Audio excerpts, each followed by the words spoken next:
Hello everyone, welcome to my channel Chemistry Mystery by Ruchika. Last कुछ videos में हमने PYQ series करी है जिसमें जो टॉपिक्स हम प्रीवियसली कवर कर चुके हैं उसके क्वेश्चन मैंने आपको कराए हैं। तो इस वीडियो में हम नेक्स्ट टॉपिक की तरफ बढ़ते हैं जो कि हमारा है Schrodinger wave equation. So students, Schrodinger wave equation एक ऐसी इक्वेशन है जो कि किसी भी पार्टिकल का फिजिकल बिहेवियर एक्सप्लेन करती है क्वांटम मैकेनिक्स को यूज़ करते हुए। इसकी इक्वेशन होती है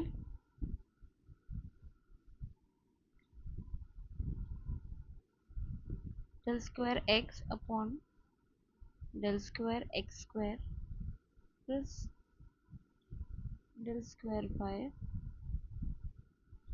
अपॉन डेल वाई स्क्वायर पर डेल स्क्वायर साई जेड का square upon psi Z plus 8 pi square M upon H square E minus V psi is equals to 0। So students, ये हमारी श्रोडिंगर वेव इक्वेशन है three dimensions में है। एक single dimensions की भी होती है जिसमें हमारा सिर्फ एक्स आएगा, अगला डायमेंशन वाई और उसके अगला डायमेंशन जेड। तो ये तीनों हमारी अलग अलग हैं जिनको इंटीग्रेट करके हमने थ्री डायमेंशनल इक्वेशन निकाली है। यहाँ पे जो एम है वो mass of a particle denote करता है। एच अगेन हमारा प्लैंक्स कांस्टेंट है, इसकी वैल्यू आप मुझे नीचे कमेंट सेक्शन में बताइएगा प्लीज़ क्या होती है। जो हमारा ये साई है ये हमारा फिजिकल बिहेवियर को एक्सप्लेन करता है। ये साई हमारा वेव फंक्शन है जो कि फिजिकल बिहेवियर को एक्सप्लेन करता है।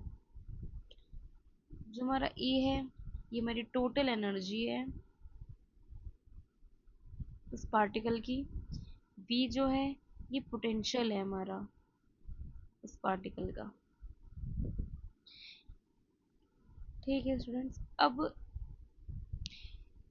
हमारे यूपीएससी ऑप्शनल में अगर 5 नंबर का क्वेश्चन आता है तो आपको सिर्फ श्रोडिंगर वेव इक्वेशन क्या होती है सिर्फ ये एक्सप्लेन करना है। किस लिए यूज़ करते हैं हम श्रोडिंगर वेव इक्वेशन, मतलब किसी फिजिकल बिहेवियर को एक्सप्लेन करने के लिए। उसकी ये थ्री डायमेंशनल इक्वेशन और जितने भी हमारे ये वेरिएबल्स हैं वो क्या डिनोट करते हैं। अगर 5 नंबर का क्वेश्चन आता है तो आपको इतना ही लिखना है। लेकिन अगर 20 नंबर का या 10 नंबर का क्वेश्चन आता है तो इसमें आपको पूरा डिराइव करना है कि श्रोडिंगर वेव इक्वेशन आई कहाँ से। तो अब हम बढ़ते हैं डेरिवेशन की तरफ। श्रोडिंगर वेव इक्वेशन, इसकी डेरिवेशन हम यूज़ करते हैं क्वांटम मैकेनिक्स की।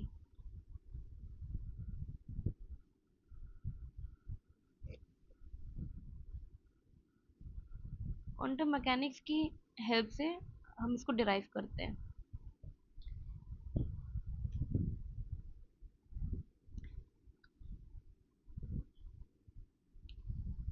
सो हमने एक वेव ले लिया है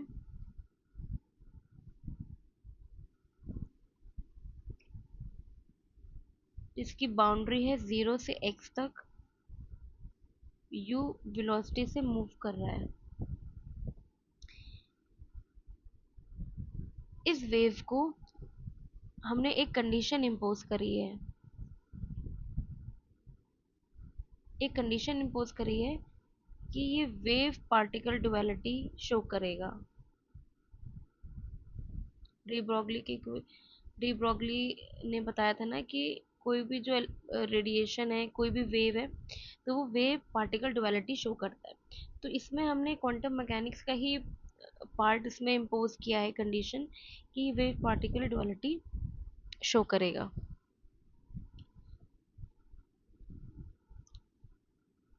मतलब ये हमारी हो जाएगी standing wave.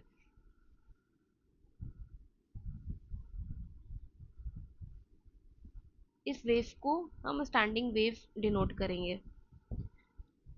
So guys, as per the classical theory,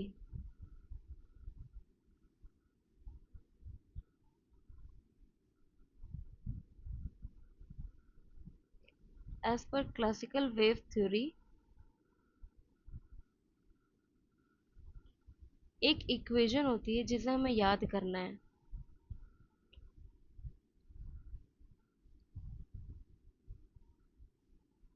upon X square at constant t is equals to 1 upon u square del square psi upon del t square s constant x.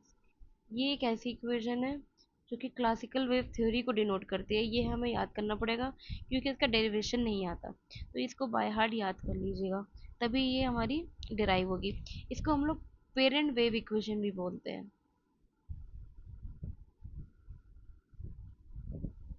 Parent wave equation classical wave theory में यहाँ जो साई है वो amplitude को denote करता है.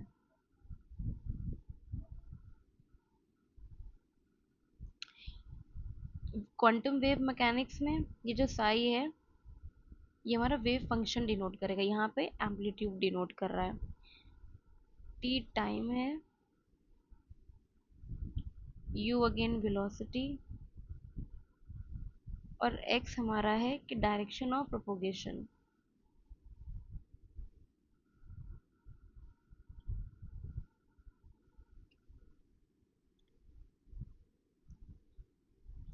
अब हम जानते हैं कि ये जो साई है ये हमारा एम्पलीट्यूड है. एम्पलीट्यूड का मतलब होता है उसकी पोजीशन इनटू उसका टाइम. मतलब ये दो फंक्शन में डिवाइड होगा, Sai x into Sai T. ये ये डिनोट करेगा हमारा फंक्शन ऑफ पोजीशन और ये डिनोट करेगा फंक्शन ऑफ टाइम. इन दोनों का मल्टीप्लिकेशन हमारा फंक्शन कंप्लीट करेगा. साई हमारा एम्पलीट्यूड है. एम्पलीट्यूड क्या होता है? इस फॉर एग्जांपल ये वेव है हमारी, ये जितना डिस्टेंस बेस से है इसको हम लोग एम्पलीट्यूड बोलते हैं. एम्पलीट्यूड हमारा दो फंक्शन पर डिपेंड करेगा, उसकी पोजीशन कहाँ पे है और किस टाइम इंटरवल पे हम इसको देख रहे हैं. तो इसीलिए जो हमारा साई फंक्शन है जो एम्पलीट्यूड है वो दो फंक्शंस का मल्टीप्लिकेशन होगा.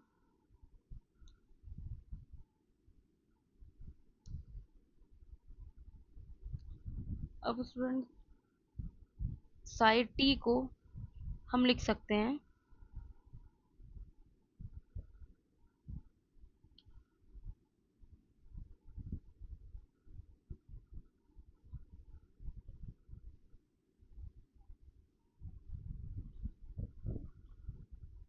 ये हम लोग स्टूडेंट इसलिए लग रहे हैं क्योंकि जो टाइम टी है मतलब ये पीरियोडिक ही चाहिए. हर एक टाइम पीरियड पर वो सेम अपने आप को रिपीट कर रहा है, मतलब वो पीरियोडिक फंक्शन है. अब चाहे अगर पीरियोडिक फंक्शन है तो पीरियोडिक फंक्शन हमारा यहाँ पे साइन होता है, और साइन में भी 2 पाई होता है, मतलब 360 डिग्री. मतलब फिर से वो वहीं पे दोबारा से रिपीट करेगा अपने आप को. और साइन फंक्शन हमारा खुद में एक पीरियोडिक फंक्शन होता है, इसलिए साइड टी जो है हमारी वो ये आ जाएगा. अब इस इक्वेशन में इसकी वैल्यू पुट करेंगे तो जो साई का फंक्शन है वो Sai x into Sai T की वैल्यू हम ऐसे निकालेंगे, साइन 2 पाई म्यू टी. ये हमारी साई की वैल्यू आ जाएगी. अब अगेन हम क्लासिकल वेव थ्योरी की तरफ जाएं अगर, तो इस इक्वेशन में हमें इसकी वैल्यू पुट करनी है, साई की value.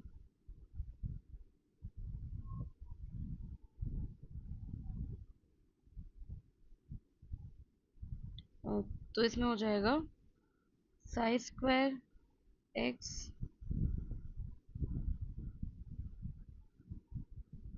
Frequency D upon del x square at constant t is equals to 1 by u square psi x upon del t into cos 2 pi ut into 2 pi v into psi x। इसको continue करेंगे आगे solve में, minus sine 2 pi T into पाई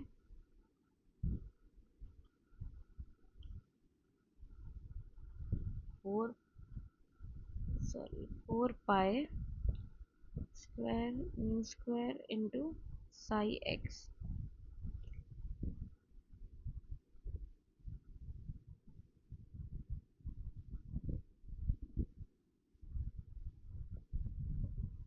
यहाँ से sign, ये sign cancel हो जाएगा, तो इसकी पूरी फाइनल वैल्यू हमारी आएगी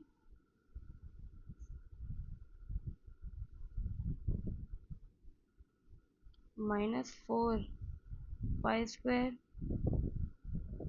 B square psi X upon, ये हमारी फाइनल वैल्यू आ गई। स्टूडेंट आपको ये समझ में आ गया होगा कि सिंपल डेरिवेशन है। यहाँ पे पहले एक बार यहाँ पे डबल डेरिवेशन दिया हुआ है, तो यहाँ पे पहले हमने एक सिंगल डेरिवेशन करके ये ले आए, फिर एक बार और इसको डेरिवेट किया तो साइन वापस आ जाएगा माइनस साइन की वजह से, और साई एक्स हमारा वापस इधर लिख दिया जाएगा क्योंकि कांस्टेंट एक्स है हमारा। ठीक है, तो ये हमारी फाइनल डेरिवेशन आ गया। अब according to wave mechanics,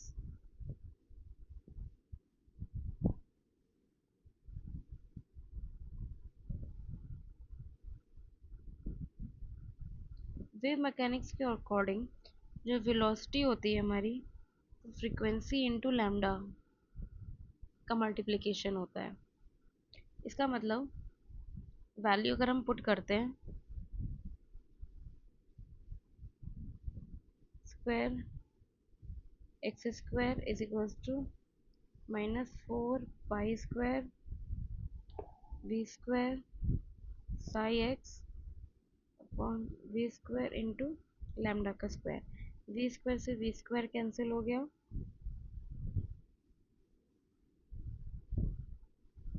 upon X square is equals to minus 4 pi psi X upon lambda का स्क्वायर। ये हमारी इसकी वैल्यू आ गई। अब स्टूडेंट्स, अब हम इसकी तरफ बढ़ते हैं कि हमें ये भी पता है कि वेव पार्टिकल डुअलिटी, ये स्टैंडिंग वेव शो कर रहा है, तो वेव पार्टिकल डुअलिटी की भी कंडीशन हमें लगानी पड़ेगी यहाँ पे।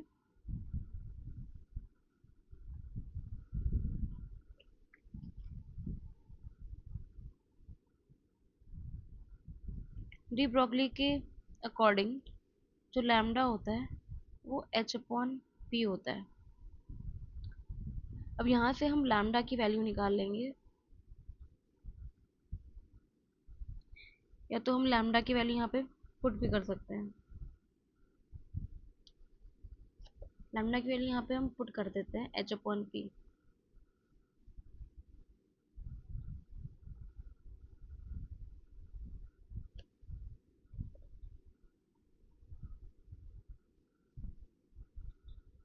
P x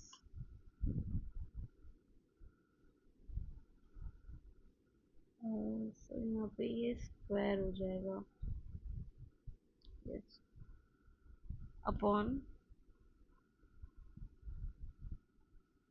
H square.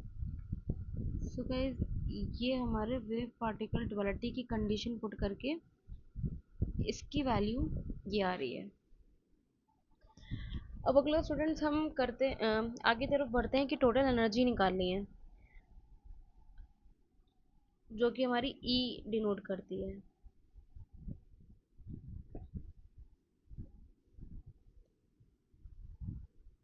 Total energy हम ई एक्स से डिनोट करेंगे। टोटल एनर्जी मतलब टी एक्स मतलब काइनेटिक एनर्जी और वी एक्स मतलब potential.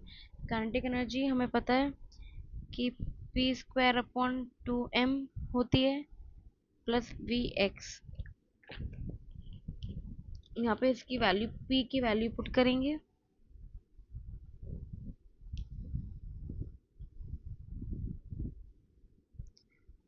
vx is equals to p²।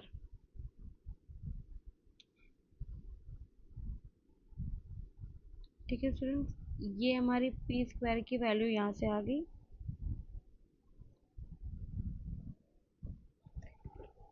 अब p² की वैल्यू हम इसको आगे इक्वेशन में पुट कर देते हैं।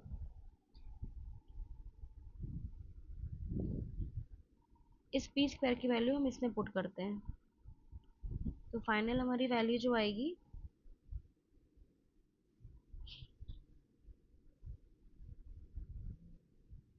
Upon del x² is equals to -8 π² m upon h² ex minus vx psi is equals to 0।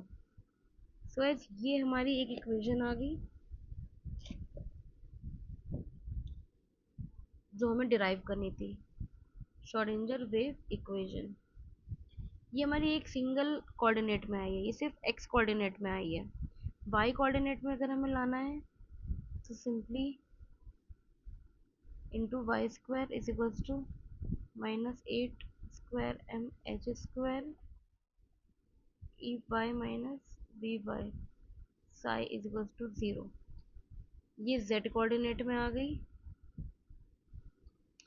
Sorry y coordinate में आ गई। अब z कोऑर्डिनेट में निकालना है तो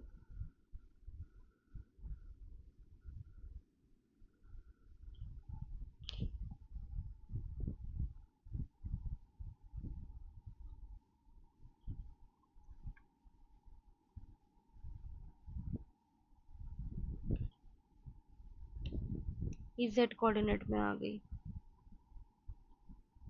ये x कोऑर्डिनेट में आ गई, ये y कोऑर्डिनेट में आ गई, ये z कोऑर्डिनेट में आ गई।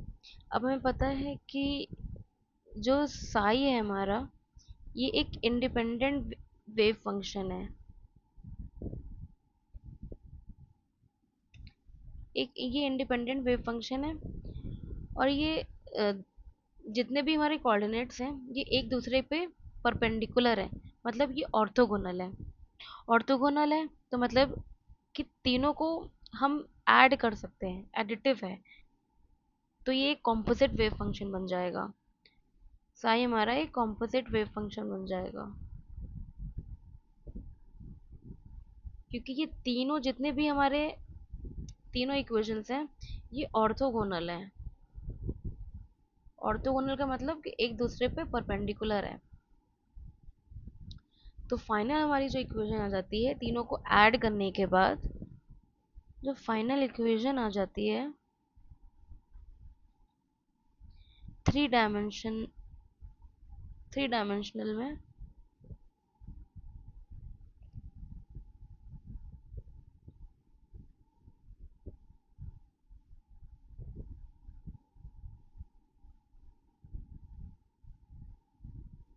del π² upon del psi z² upon del z², 8 π² m upon h² e minus v psi is equals to 0। So students, ये हमारी फाइनल श्रोडिंगर वेव इक्वेशन है। ये आपको डिराइव करनी है 20 मार्क का क्वेश्चन में। ये श्रोडिंगर वेव इक्वेशन हमारी फाइनली आ गई। सो स्टूडेंट्स, नेक्स्ट वीडियो में हम देखेंगे इसकी फिजिकल सिग्निफिकेंस क्या है, जितने भी हमने वेव फंक्शंस लिए हैं उसकी सिग्निफिकेंस क्या है।